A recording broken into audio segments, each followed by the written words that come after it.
નવસારી જિલ્લા ભાજપ સંગઠનમાં ઉદ્ભવેલો અસંતોષ હવે ખુલ્લેઆમ સામે આવી રહ્યો છે। ત્યારે વાત કરીએ તો જલાલપોર તાલુકામાં ભાજપ સંગઠનમાં ચાલી રહેલા આંતરિક મતભેદો હવે ચૂંટાયેલા પ્રતિનિધિઓ સુધી પહોંચતા રાજીનામાનો સિલસિલો શરૂ થયો છે।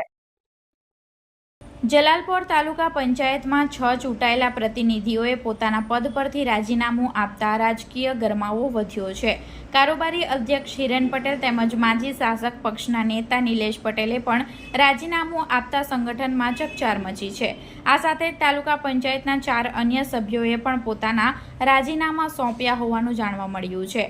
જલાલપોર તાલુકા પંચાયત પ્રમુખ નીલમ પટેલે પણ રાજીનામું આપતા ઘટનાક્રમ વધુ ગંભીર બન્યો છે।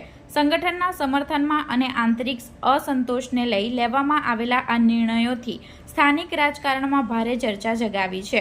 મળતી માહિતી મુજબ જલાલપોર તાલુકા ભાજપમાં કુલ રાજીનામાની સંખ્યા હવે 27 સુધી પહોંચી ગઈ છે। આવનારા દિવસોમાં પરિસ્થિતિ કઈ દિશામાં વળાંક લેશે તે જોવાનું રહેશે।